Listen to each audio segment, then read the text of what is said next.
Chose promise, chose due, je me suis attaché hier soir à lire Démon pour pouvoir vous en parler aujourd'hui. La nouvelle série de Scott Snyder et Greg Capullo, sortie en VF chez Delcourt, un comics produit par la boîte de prod de Monsieur Scott Snyder qui s'appelle Best Jacket Press, publié initialement chez Comixology Originals et en numérique et par Dark Horse Comics en version papier. La version française nous arrive, c'est une coproduction entre toutes ces entités et c'est un comics qui fait partie d'un univers non pas étendu mais d'une série de 8 séries qui vont être lancées par Scott Snyder avec les plus grands artistes de la planète. Il y a Francis Manapul qui va faire une série, il y a des auteurs comme Francisco Francavilla, il va y avoir Dan Panosian, il va y avoir des gens comme, je l'ai dit, Francis Manapul, des gens comme Jock, évidemment, il va faire pas mal de séries. Et donc ça, c'est un one-shot, c'est un unitaire, c'est une série complète, donc vous ne vous engagez pas sur des dizaines de tomes et une série à rallonge. C'est une histoire contenue dans un seul volume et vous avez donc l'intégralité des pages et des épisodes avec toutes les couvertures mais aussi un peu de rédactionnel, ce qui nous permet évidemment d'en savoir plus sur les intentions de l'auteur. Scott Snyder, vous le connaissez, c'est lui qui a, avec Greg Capullo, relancé Batman dans le cadre des New 52 et c'est là qu'il s'est fait un nom, avec Greg Capullo d'ailleurs, puisque c'est ensemble qu'ils ont réinventé le personnage de Batman et qu'ils en ont fait un succès planétaire. Scott Snyder, c'est un scénariste hyper talentueux, c'est un scénariste absolument génial, il a beaucoup travaillé pour DC Comics, maintenant il a pris un peu ses distances, et c'est un scénariste qui a également travaillé sur une série que j'ai adorée, qui s'appelait American Vampire, dont on ne parle pas assez. Il avait fait d'autres il a fait d'autres Batman, hein, Batman Metal, Batman Sombre Reflet, il a fait plein de choses. Greg Capullo, vous le connaissez, un dessinateur fabuleux, légendaire, il a fait du Batman bien entendu, il a fait Reborn avec Mark Millar, il a fait X-Force dans les années 90, et oui, ça ne nous rajeunit pas, il avait fait du Khazar aussi chez Marvel, il a fait du Spawn, beaucoup de Spawn, il a fait une centaine d'épisodes de Spawn, c'est incroyable. Il a travaillé pour Todd McFarlane, il a fait une série à lui qui s'appelle Creech, dont on attend la suite, et il a fait également le crossover événement de cette fin d'année dernière aux États-Unis, le crossover entre Batman et Spawn, c'est lui qui l'a dessiné. C'est un dessinateur légendaire, c'est un formidable artisan, il a un style inimitable, ça fait partie de ces très très grands dessinateurs et ça fait partie de ces stars et de ces légendes vivantes du comics et vraiment, faut pas le rater.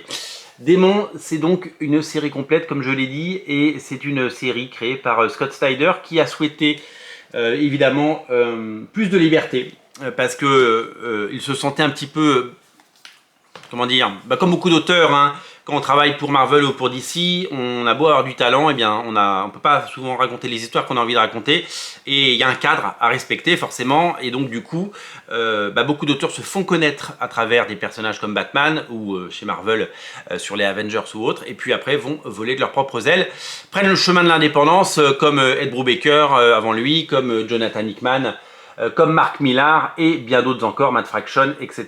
etc. Scott Snyder a un véritable talent et son talent n'a pas toujours été très bien exprimé. Autant dans Batman, la cour des hiboux et Batman, la nuit des hiboux, là-dessus, il n'y a rien à dire, c'est époustouflant, c'est génial, c'est un récit absolument nouveau, novateur, brillant, plein d'idées, magnifiquement mis en scène, réalisé. C'était particulièrement génial. Donc ça, c'est les 12 premiers numéros de la série Batman, hein, donc les 2 premiers tomes en version française chez Urban. Et j'ai toujours trouvé que ce scénariste avait un talent fou, je l'ai dit et je le répète, mais n'exprimait pas forcément l'immensité de son talent dans les productions qu'il a pu faire chez DC Comics. Son run de Batman, il est très très bien, il faut le lire, mais il est parti tellement haut, tellement vite, c'est-à-dire que les 2 premiers tomes, donc les 12 premiers numéros sont tellement bien que la suite est un petit peu moins bien. C'est bien, hein, honnêtement, vous lisez tout, vous vous régalez. Mais je n'ai jamais retrouvé le plaisir que j'ai eu à découvrir les 12 premiers épisodes en lisant la suite.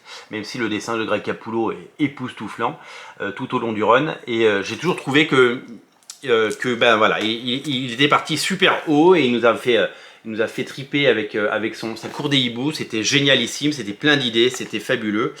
Mais malheureusement, la suite est pas aussi bien. C'est bien, mais pas aussi bien. Donc du coup, c'est toujours un scénariste. J'ai toujours eu l'impression qu'il roulait avec le frein à main. Et quand on a vu son Batman Metal, qui pareil bénéficie du dessin incroyable de Greg Capullo, de temps en temps on se dit mais pourquoi un tel talent va faire des comics comme ça? Pourquoi il travaille pour DC alors qu'il pourrait utiliser son talent pour faire autre chose?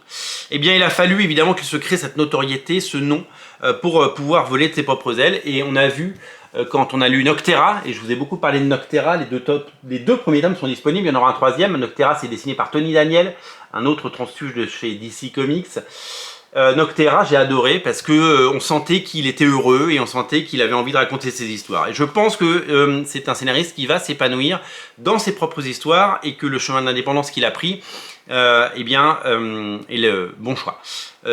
Noctera, ça a été financé sur Kickstarter, c'est sorti chez Image Comics, puis il s'est organisé, il a signé un deal avec Comixology pour pouvoir prépublier ce comics qui était une création originale, puis avec Dark Horse pour l'édition américaine et Delcourt pour l'édition française. La somme de ces trois éditeurs a permis évidemment à Snyder d'envisager non seulement d'avoir ses propres créations, mais pouvoir maintenir le niveau de qualité qu'il souhaitait dans les éditions, et puis aussi avoir les meilleurs dessinateurs, puisque on ne tire pas les mouches avec du vinaigre, et que pour faire travailler quelqu'un comme Greg Capullo, il a beau être copain avec Snyder, eh bien il faut payer les gens, et l'association de ces trois éditeurs a permis de donner à ces auteurs les moyens de réaliser ce récit.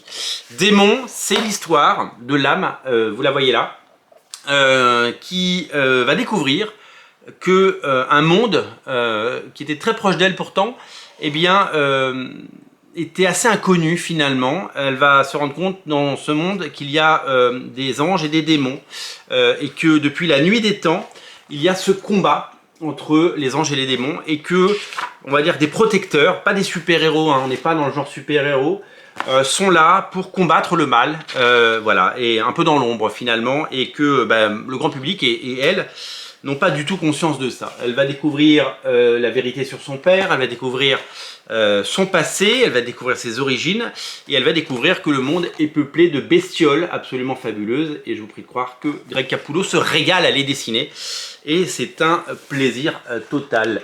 Elle va faire la connaissance de plein de personnages, dont Gus, qui est là, que vous allez découvrir. Je ne vais pas trop vous spoiler en fait, donc je ne vais pas vous raconter comment ils se rencontrent, je ne vais pas vous raconter qui ils sont. Simplement, ils sont sur la couverture, donc je vous donne leur nom, L'âme et Gus, et ils vont ensemble, avec l'aide d'autres personnes, eh bien, défier ces menaces qui étaient invisibles à ses yeux pendant si longtemps, et qui vont devenir une amère réalité, et vous allez le découvrir. Cette série, elle est fabuleuse parce qu'on sent que Scott Snyder se permet des choses qu'il ne pouvait pas se permettre, notamment dans la narration et les dialogues. J'ai adoré la façon dont au début l'âme raconte l'histoire, puis Gus raconte l'histoire, mais avec son point de vue. Il y a une question de point de vue, et j'ai aimé le côté un peu sans filtre. C'est très très bien écrit, très bien traduit aussi, il faut le dire, et c'est un bouquin qui véritablement prend des libertés par rapport à tout ce qu'a fait Snyder jusqu'à présent, puisque il n'est plus dans le cadre de DC Comics, donc il peut se permettre des choses, et il y a des choses très très drôles avec, regardez, des clins d'œil à des mèmes qu'on peut voir sur les internets. Et puis on va découvrir, que cet auteur se lâche, et que c'est génial.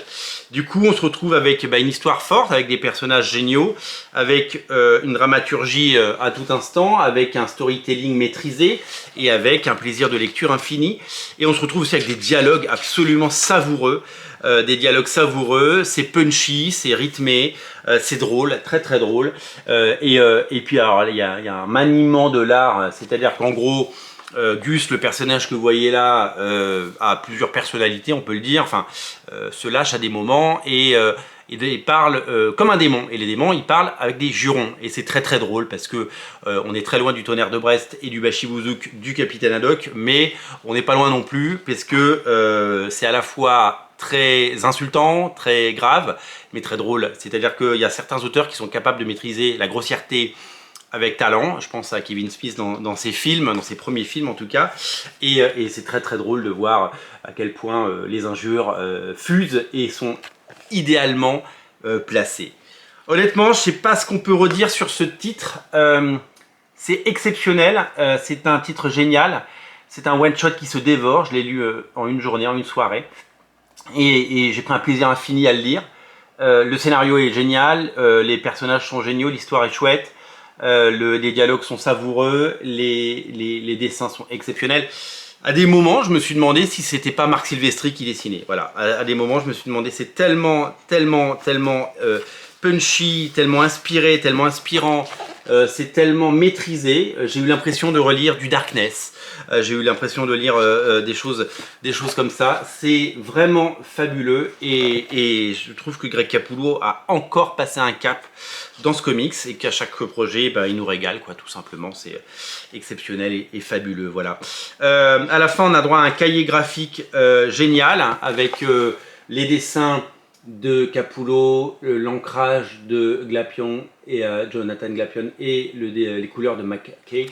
Tout ce travail, et puis après on a droit à la galerie de couverture, exceptionnelle, les couvertures variantes réalisées par les auteurs avec qui Snyder va travailler sur ses prochaines séries. Donc il y a Tula Lota, il y a Tony Daniel évidemment, Raphaël Albuquerque, Francis Manapul, tous ces auteurs reviennent pour faire des couvertures. Voilà, c'est son pool de dessinateurs. Il est en train de créer quelque chose, Snyder, et voilà. Donc je vous ai dit tout le bien que je pensais de Noctera. Noctera, faut le lire. Et bien voilà, pour le moment c'est un sans faute. Le parcours de Scott Snyder sur le chemin de l'indépendance est pavé de réussite et c'est tout simplement un album que je vous recommande. Ça sort demain, c'est déjà disponible dans le lien dans le descriptif de la vidéo. Craquer pour Démon, c'est la lecture qu'il ne faut pas rater cette semaine et c'est le bouquin que je vous recommande plus que tout à découvrir d'urgence. Le lien est dans le descriptif de la vidéo, c'est disponible en boutique à Paris, au 49 rue La Cépette, dans notre boutique Comics. Et tout simplement, c'est un tour de force et c'est une réussite. Je vous invite à le lire, ne passez pas à côté. Salut!